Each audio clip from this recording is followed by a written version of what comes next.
Je m'appelle Sandy, je suis enseignante depuis maintenant 3 ans. Je suis titulaire pour la première fois d'une 6e primaire cette année-ci et les années passées je travaillais dans d'autres classes et notamment en FLA.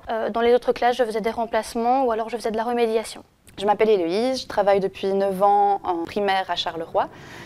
Pendant 6 ans en P1, P2 et depuis 3 ans en P3, P4. Je m'appelle Chloé, je suis institutrice primaire depuis 7 ans et j'ai une classe de 5e et 6e primaire. J'ai également un master en sciences de l'éducation que j'ai fait à l'université de Mons. En dernière année de master, j'ai fait un mémoire sur les conceptions des futurs enseignants du primaire, les conceptions pédagogiques, et j'ai découvert l'enseignement explicite dont je n'avais jamais entendu parler auparavant. Ça m'a beaucoup intéressée, mais pour pouvoir le mettre en pratique, je ne m'en sentais pas du tout capable. Quand je suis sortie de la haute école, en fait, je trouvais qu'on n'était pas suffisamment formés, un peu comme ma collègue Héloïse disait juste avant moi. Donc ce qui s'est passé, c'est que j'ai eu du mal à me lancer dans l'enseignement dans un premier abord, et donc finalement j'y suis arrivée, et en rentrant dans l'équipe dans laquelle je suis actuellement, j'ai entendu beaucoup de collègues parler d'enseignement explicite. Donc je me suis questionnée, je me demandais en quoi ça consistait. Et donc mes collègues m'ont un peu expliqué de quoi est-ce qu'il s'agissait. J'ai pu par la suite aborder donc grâce à eux différents points de l'enseignement explicite, commencer à les mettre tout doucement en place dans ma classe, enfin du moins dans les classes que j'avais à ce moment-là. Et ensuite le certificat est arrivé naturellement et donc je m'y suis inscrite parce que je voulais justement approfondir un peu plus ces connaissances-là qui venaient de m'être offertes. J'ai modifié mes pratiques, en tout cas j'essaye.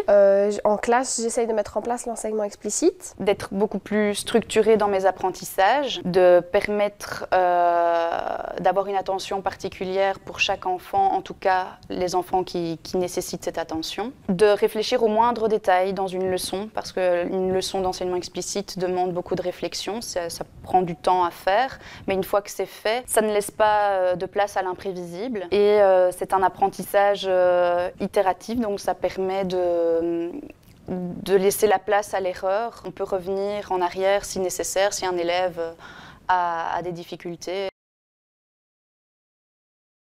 Eh bien, j'ai posé la question à mes élèves et tout de suite ils m'ont dit qu'ils préféraient vraiment cette méthode de travail, qu'ils la trouvaient beaucoup plus structurée. J'ai tout de même un élève qui a apporté un bémol, mais c'est mon élève qui a envie d'aller plus loin. Je vois bien que c'est celui qui aime les défis et donc lui il aurait préféré continuer comme avant, mais c'est le seul sur 17 élèves, donc clairement ça remporte la majorité. Alors plus de structure, ils savent se situer dans leurs apprentissages. La combinaison de l'enseignement explicite des contenus et des comportement permet aussi d'adopter une atmosphère plus propice aux apprentissages, ce qui permet à chacun d'évoluer dans une ambiance sereine en classe et que tout le monde progresse aussi.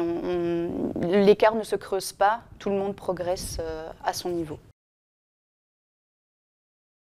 Déjà, la formation est basée sur des recherches avec des données des recherches scientifiques avec des données probantes à la clé. Il y a beaucoup d'exemples concrets de vidéos qui se passent dans d'autres pays pour nous illustrer les apports théoriques. Et en plus, les professeurs suivent bien leurs étudiants. Pour ma part, j'ai participé à une recherche en plus où on m'a filmé et donc j'ai pu avoir un regard réflexif sur mes pratiques et avoir un retour d'experts sur mes pratiques aussi, ce qui permet de faire évoluer l'enseignant dans son enseignement. Les points forts de la formation, c'est que premièrement, elle est basée sur des recherches de la science qui sont probantes, donc des données probantes qui ont été faites via des études sur le terrain et dans des classes même qui ont été recueillies par des professionnels. Donc ça, c'est la première chose. La deuxième chose, c'est que dans la formation, on est suivi par des professionnels tout au long du certificat et donc on est guidé du début jusqu'à la fin.